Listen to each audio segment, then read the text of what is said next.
Hello, thank you for tuning in today for this Facebook event on gardening tips. In this video, we are going to be covering edible perennials. These are some of my all-time favorite plants because you can be a bit of a lazy gardener and still get a good harvest out of them. You plant them once, you visit them just 1 or 2 times a year, and you're able to get harvests for your family for generations. Um, these are also plants, we're going to be focusing on my favorite ones, which are also low maintenance. These mean that they are ones you don't have to visit very often. They don't need a lot of care. They're generally disease resistant. And so they also pack a really big punch for your home landscape because they'll brighten it up and add a lot of color. Before we get too deep in, I can see we have a few people tuning in, and I love it. If you could put in the comments when you sign in here where you are listening from, I would love to be able to tune into what growing zone you are a part of. Here in Chicago, we're in zone 5B, and if you're in a warmer zone, generally all of these plants will still work for you. They are zone 4 and hardy, but I want to make sure that I'm taking that into consideration. Great, this is wonderful. So, a little bit about myself. My name is Kasey Eaves. I am a German American citizen. My family immigrated from Germany to the States in the 1850s and settled in a small town in southern Illinois called Millstadt. They have been there ever since. I have a very large, supportive, wonderful German family there. And so I am going to be tying into a few of the recipes and things that we have made, pieces that I know are going to be essential to your German cooking through these landscape items as we discuss. When I moved to Chicago, all the edible tips that I had learned from my farming aunts and uncles really started to come in handy in the city landscape. And I realized it was knowledge that more people wanted to have in their lives. And so I have now been working as a personal gardener for 10 years. I am owner of Vivant Gardening Services here in Ravenswood. I live very close to Dank Haus. Their events remind me of home. And I also am the garden leader for the Montrose Metro Community Garden, which, if you live in this neighborhood near Dank Haus, you know where it is. It's at Ravenswood and Montrose Avenue. You can see the big growing beds there. So usually you can find me in that garden if I'm not in someone else's around the city. So that said, we're going to step into the edible perennials that I was talking about. Doing this live series is going to be so great. You're going to learn so much as we make our way through every Saturday at 9. These edible perennials are ones that are super hardy and can take our polar vortexes. So as I make my way through, I want you guys to respond in a certain way so I can make sure that I'm giving you the information that you really want to know in this event and also the ones coming forward. So if you hear something that you already knew, but you like it and you're glad it's being shared, go ahead and give me a thumbs up in the emojis. If you hear something and you have a new plant that you love and want to add into your home landscape, or that you have in your home landscape and love and are really happy about it, go ahead and click on the little heart. And if you learned something new here today and are excited about it, I would love to see that wow face come in down there. And that's going to help me to program for next week when we talk about what you can be doing in your home landscape at this time of the year. Great. All right. Everybody's in zone 5 so far. So this is going to be a really, really good fit for you. We're going to start with some fruits of the forest, right? We would not be German Americans with our desserts or with our drinks if we did not include something of the fruits of the forest in them. So the first one is my all-time favorite plant for this growing region. It is native and it is actually available in both shrub and tree form, and it's called a serviceberry. I'm going to hold it up here so that you can kind of see that's the Latin name there. Service berries are also known as June berries, and this is what all the Native Americans and people groups here in Chicago were able to eat in order to avoid scurvy way back when. It packs a heck of a punch of vitamin C. Service berries also are some of the first bloomers of spring, and you can see that beautiful, beautiful white set of blossoms that cover a tree. They're getting ready to bloom right now, so you're going to start to notice them around the neighborhood. Then as we get into June, you can see those berries start to form. This is a younger version of the berry. By the time it's done, it will look like a blueberry. It also has a flavor of a blueberry and like a plum had a baby. It's very juicy and can be incorporated into all recipes that have blueberries in it. And then as you get into the fall, you can see that beautiful, beautiful scarlet foliage. Those leaves will turn and it just packs a beautiful punch. These trees do not get super big, which makes them perfect for a lot of home landscapes because they will provide that ornamental value, but they also can grow in any condition that we can give them here in Illinois. They've lived through so many centuries of weather patterns that we've dealt with that they can be planted in a creek and they'll still kind of make their way through. They can be planted in sand along the lakefront. They can be planted in clay, and they still find their way to survive. So you know you're going to get a good punch for it. Yay. Oh, thank you, Laura. I love gardening by the train tracks too. I really enjoy the way that gardening in Chicago keeps you on your toes. It's different from Southern Illinois where the hills are rolling, right? But up here we have to make do where we can, and I actually really love that challenge. So our next one is going to be the replacement for all of those cherries that we incorporate into our food as Germans. This one is a Cornelian cherry. Now, it's not actually a member of the cherry family. It is actually a member of the dogwood family. Now, you can grow straight up cherries in Chicago, but they come with a little bit more of a disease issue. And so you'll see that they're prone to aphids. They will get powdery mildew or downy mildew. They're really prone to scab. Sweet cherries, especially, are very susceptible to disease in our area. And so they take a lot more care. Where sour cherries here, there are some varieties that grow decently well, but you'll still see that they're kind of prone to aphids and take a little bit more. So you're going to see here Cornelian cherry, member of the dogwood family, still delicious, gives you the sour cherry flavor that you're looking for, gets these beautiful forsythia colored blooms, and it's going to be happening in about the next 3 weeks. After that, you're going to see come July and August these red cherries. These are a little bit larger than a standard cherry. They're about the size of your thumb, and they have a slightly larger pit, but that actually makes them easier to pit, which is nice. And then in the fall, they will turn this beautiful golden color of foliage. Really glossy leaves. And these can also take part shade. In fact, everything I'm talking about here can take part shade. You can have 4 to 6 hours worth of sun and still have them. They'll fruit more with more sun if you can give it to them. But in Chicago, we take what we can get, right? I have some questions about where you can find these. I know that it is unusual in this environment right now with COVID to be able to find these pieces in the city. However, not all is lost. Our garden centers are doing a very good job of turning things around and adjusting to online and phone orders with pickup for curbside as well as home delivery. In fact, a lot of them have waived their home delivery fees right now for certain dollar amounts or more. So you can find these. I know Farmers Market Garden Center here in the neighborhood has a lot of these in stock and is doing delivery, a free delivery for $50 or more during the COVID crisis. And then also City Grange has them available. I think you have to do a special order with them, but Chalet on the north side and a lot of the other will do it. And you can get these mail ordered as bare root plants. And so they will come in pretty young, but they grow decently quickly for you and will fruit early enough that you could get them from Stark Brothers or another nursery. We're going to move on to something a little bit shorter now. I really love all those tart kirsch flavors that we're able to work with in our recipes. And so I'm also would be solely remiss if I didn't bring up currants. Red and black currants, including champagne currants, grow really well in our region. And you can see here that beautiful foliage, the red fruits, as well as that fall color that you would get here. Currants are also really low maintenance plants. You stick them in, they can take shade, they can even take deeper shade, and you only have to visit them after their 3rd year of growing to take out the oldest canes that are in there, and the rest of them will keep going and keep fruiting. We have these in the community garden at Montrose Metro, so you can come visit them. They're usually harvestable towards mid-June, and you'll see that they come in by the gallon. The 2 fruits, we talked about 3 fruits already, Laura. We talked about the serviceberries, which are similar to blueberries, the Cornelian cherries, which are similar to sour cherries, and then these are currants. Yeah. You can also grow a lot of brambleberries here in our region. Raspberries and blackberries work beautifully in Chicago.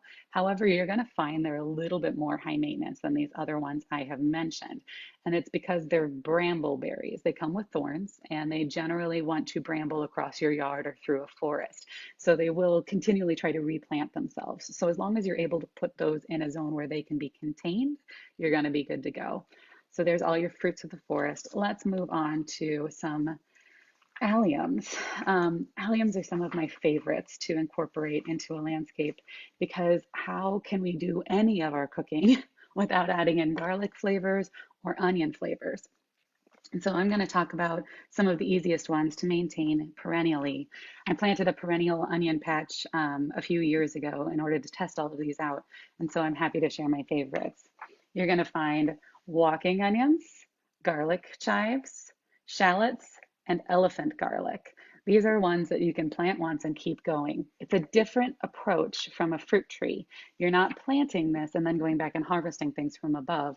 You're planting the root and then going back and splitting it. If anybody has daylilies in their yard, it's very similar to having daylilies. So walking onions in particular are very, very funny. You can order these as sets online, and that's probably going to be the easiest way to find them right now. Or you post in a Facebook group and you find out which of your neighbors have them because they're very prolific. They get these little blossoms on the top, and then those blossoms will sprout another onion and it'll fall over and walk across your yard. So in order to keep it from going a little crazy when you see the blossoms hit, right? Go out, harvest them, plant them, and then you know where your onions will be. Garlic chives, you obviously clip those along the top, but it gives you that garlic flavor that you're looking for. And then elephant garlic and shallots, these are ones you can plant from anything organic in your grocery store. So go to your grocery store, find some, or through your CSA box or however you're ordering these days, find some shallots or some elephant garlic that's organic, break up the bunches and plant half of them in your yard. And you're going to find that you'll be able to keep up a batch going. And then every fall you'll go out, you'll take out what you want, you'll replant what you want for next year, and they'll keep going. Having fun so far? Everybody doing good? Anybody surprised by anything yet? So we talked about raspberries, but now I'm going to go through what I call the hammer plants, and it's because you just can't touch this. These guys are so strong and prolific. You're going to see your raspberries here that we talked about, right? We talked about how they're kind of aggressive, so you need to keep them contained. Rhubarb, right? Who had rhubarb in their family growing up? We'd love to know. Horseradish, if you were any of my uncles and cousins, you couldn't live without horseradish in your life. Also, something called sorrel. We'll talk a little bit more about that. And mint. Now, if anybody tuning in has mint in their yard and has learned the tough lesson, go ahead and put up that angry face so that we can know. And I'll tell you why they're doing that angry face. These are plants that can get planted once. You visit them in the springtime, you pull up anything that is getting out of its way, you compost it, and then you just go back to harvest. Especially things like rhubarb. You just need a small amount of compost in springtime and you're done. However, there are also plants that can get out of control. So I highly recommend containing all of these. Again, that's raspberries, rhubarb, horseradish, sorrel, and mint. Mint especially. So many people have planted it in their yard because it is an herb that we absolutely love, but it can grow from even the slightest hair on the slightest branch and start another plant. So before you know it, you could have a mint lawn, and I'm sure that sounds romantic, but if you get into the fall, mint starts to look really craggly when we get our fall rains. It develops mildews really fast. And so it just doesn't look very good. And you go to take a rake to the fall leaves and you're just pulling up these scraggles of mint. So it is important to keep it contained. Plant it in a pot or plant it in a pot in the ground so that you can go and trim around the edge of the pot in order to keep it in place. I also want to spend a little bit of time to talk about horseradish and sorrel. Horseradish is a beautiful plant. It gets these banana shaped leaves on it that look so tropical, and they get up to 3 feet tall. And then on top of that, you have your flavoring forever from the roots. One note about harvesting the roots, get them into a bucket of water right off the bat. Horseradish gets hotter the longer it's in contact with oxygen. But you can use these leaves for flavoring as well as it grows. The only thing is, just like mint, it can grow from the slightest hair of the slightest root and propagate again. So plant it in a large pot and leave it there. And lastly, I want to talk about sorrel. Has anybody grown sorrel here? I'd love to know. Sorrel comes in blood vein sorrel and common sorrel. Typically, it's from France, but it has a little bit that ventures into the German regions as well. And it has this really beautiful citrus flavor to it. Sorrel tastes like a lemon vinaigrette when you bite into it. So it's got this tartness, this acidity, this citrus. It's beautiful for your salad dressings or fresh salads. And there's a lot of Michelin star restaurants that have become famous for incorporating sorrel into cream sauces. We're going to move on to herbs. So these are some of your classic herbs. If you are starting an herb garden for the first time this year, you want to start with these. And go ahead and keep posting questions. I will get to them at the end. These are lovely, guys. So classic perennial herbs. You have your thyme, sage. I really love the Baumgarten sage, which is a German culinary sage. We've got oregano, marjoram, and chives. We talked about garlic chives earlier, but regular chives are the one herb that you plant and you have forever. You can plant it even in a window box and it will return after a polar vortex. I absolutely love it for that. It just takes a hit and it keeps going. Can't stop them. I also really love the Baumgarten sage. It is bushy, it has a silvery foliage to it. The flowers bloom this gorgeous purple, and you're able to saute them in butter, and it's delicious. These are the ones that you want to start with in your garden because they will come back year after year. If you were thinking about trying to start some of them from seed, these are the ones that I would also tell you to go out and buy the plant of. They have woody stems on them, and any herb that has a woody stem doesn't grow very easily from seed or requires some additional science to its growing. And so it's easier to just get it as a plant. I would not be a good German American citizen if I did not talk about hops, right? We all love our beer. Wouldn't it be wonderful if we could flavor our beers ourselves, right? Do we have any home brewers in the group? I'd love to know. Post below. These are the hops that can grow within our region. And I've taken this from a Michigan hop farm. So you can see Glacier. Look at all these varieties. Now you're not seeing a lot of German varieties here. And that is because the German varieties, when you try to grow them here, tend to be a little bit more prone to powdery mildew. However, I have found that Hallertauer hops, which are very common in Bavarian beers, do grow very well in our region.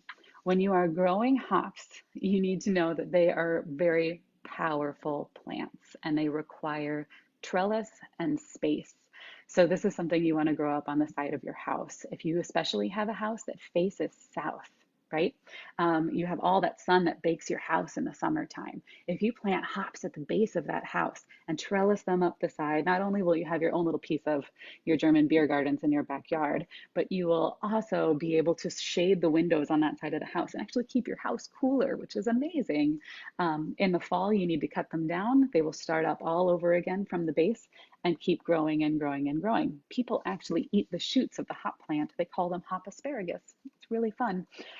So those are good ones to go with. Give them compost their first year. It's going to take the second year before you get a good fruiting of hop cones.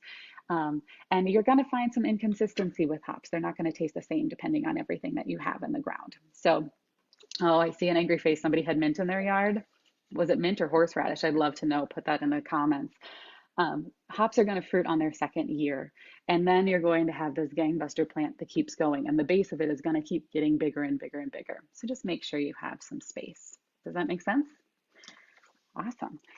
Those are my favorite edible perennials. We talked through a lot of them, and I'm sure that there's more that you have questions about.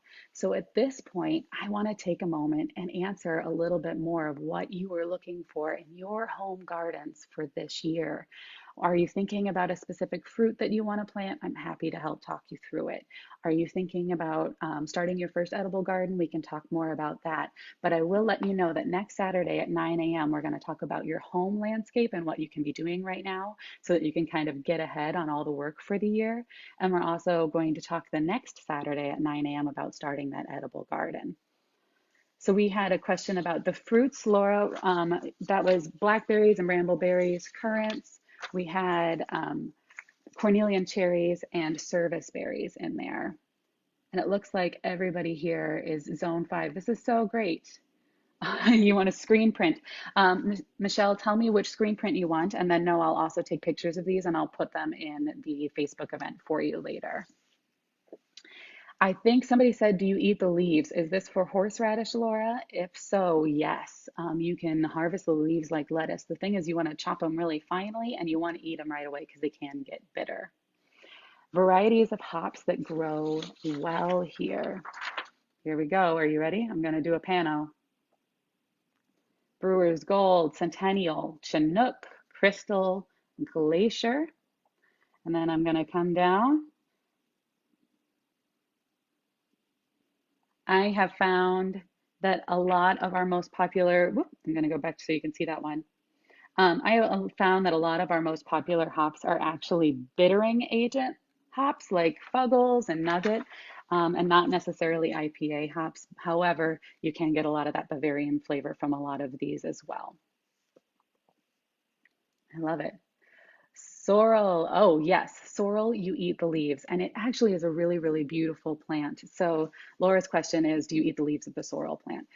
Sorrel, you'll get a plant about yay big. Its leaves will get about yay big. They'll get about 4 inches long. It will put up a very awkward looking flower shoot at one point of the year, but you just trim it down and then you're good to go. Other than that, it requires no maintenance at all. And it will also arrive really early in spring. So you'll be able to get that citrus flavor. You take the leaves off just like you would a lettuce plant, and you incorporate them into your cooking chopped up. You can throw them into your salad dressing or just oil and shake it in order to get the citrus flavor out among it. This is very fun, folks. I'm really excited to see all the zones that you are at. Can you dry sorrel to use in teas? I have done that. In fact, I did that this past year. I find that it's similar to drying basil. If you ever tried to dry basil at home, a lot of its oils require moisture in the leaves to give you a full flavor. So the flavor will be muted, but it is definitely possible. Oh, Jonathan, yay. I really love that. That's great. If you have any other questions, folks, I am going to stay online for a little while longer, but I will be doing it via typing. One question I haven't seen here that I do want to comment on before we leave, especially as the wonderful German Americans that we are we love asparagus. And if you notice, I hadn't talked about asparagus in here. Is anybody growing asparagus at home? I'm curious. Um, it's such a prized vegetable for us. There's so many words for it in our language, especially things like white asparagus. It's so prized. Asparagus is possible to grow within our region, but I'll warn you, it is not low maintenance. It has a little bit of its own mind. So to plant asparagus, you need to be sure that you're going to be in the location that you are at right now for about 3 years. It takes a long time to establish itself, and you'll dig a trench and you'll get what's called a root crown, and it will look like, goodness, it will look like dried up ginger root when you get it, basically, with a lot of little leaf fingers sticking out of it. You will plant that crown, and then add a lot of sand into the soil around it because it likes drainage. It doesn't want to be somewhere muddy. And then you plant it in a good old-fashioned row so you have a decent amount of it, and mulch it. Asparagus does not like to compete with another plant, and so you do have to stay on top of the weeding of it. The second year, you'll see a couple spires of asparagus come out in spring, but you need to leave them in year two. Asparagus is better to plant in the fall anyway. You need to leave them for the first 2 years because that plant needs to put a lot of energy into developing its foliage and its laziness and putting its roots down before it will develop enough crowns for you to be able to harvest regularly. And then when you do harvest, you need to be able to take only half the crowns and leave the remaining spears that are coming up so that it can regenerate itself every year. I seem to remember that in one of these things, yeah, there's the asparagus question. This is great. You do have asparagus, Lisa. Good for you. It is great. If you wanted to try to make white asparagus, then good on you. And you should call me because I'll come over and I'll buy it from you. To make white asparagus, you have to grow regular asparagus. And then after year 3, have a lot of sand on hand because you wait for those spears to get tall and then you absolutely cover them so that they get no light at all. And when they stop getting light, they will reduce the chlorophyll, and that's where the green disappears, and you end up with white asparagus. Lisa says, I'm trying to grow berries in my backyard behind my shed. They get sun all afternoon and even a little bit in the morning. So far, I have a blueberry bush that I plan to move from a spot where it's not doing great. I just added blackberries and raspberries. I have a lot of room back there. I was given a berry plant from a German friend. It may be serviceberries. You may also be getting currants from your German friend. So if you want to post a picture of it, I will be taking a look and I'll get updates when pictures post in here. You can also post it on my Facebook page at Vivant Gardening Services, and I'll take a look at it for you. The blueberry bush that you're planning to move, blueberries in Chicago are not easy to grow. It likes a lot of sand and drainage, and it likes a lot of acidity in its soil. And here in Chicago, we have clay soil that is very, very alkaline, so opposite end of the spectrum. I recommend that you plant your blueberry bush in a half barrel and keep it as a container plant because you'll be able to control the acidity of the soil a lot better. If you are fortunate enough to have a giant pine tree on your property, mix the pine needles into the soil and use that as your mulch for the blueberry plant, and it will help the blueberry plant grow better here. But if you see it start to misbehave, just know that we're not the prime zone for blueberries. A serviceberry might be a better fit for you. This is great. Yeah, I know it's so crazy that white sand makes that sand makes white asparagus. You can take a look at it. There's some like YouTube videos that you can watch, but they cover the whole thing up and then dig down with their fingers in order to pluck the white asparagus. Go figure. So, thank you so much, everybody, for tuning in today. I will be online and taking a look at your comments if you have additional questions. In the meantime, go ahead and take a moment to make sure you're following Dank Haus online, and then also follow Montrose Metro Community Garden. We'll tell you when the service berries and the currants there are ripe so you can come picking, and also follow Vivant Gardening Services so that you can be kept in mind on the other free gardening Facebook Live events that are going to be happening during this spring and summer. We have some really big excitement coming up with that in the next week, and I would love to be able to share it with you. Also, if you are interested during the COVID crisis while we're all sheltering at home, I am offering a 25-minute consult with myself that you can have privately through Facebook or FaceTime or Zoom or your video conferencing of choice. It's $25 for 25 minutes of garden answers. You can send me the questions in advance, and I will give you all the knowledge that I have. So thank you all for tuning in. I will see you next week, Saturday at 9 a.m. to talk about your home landscape and what you can be doing right now. Thank you.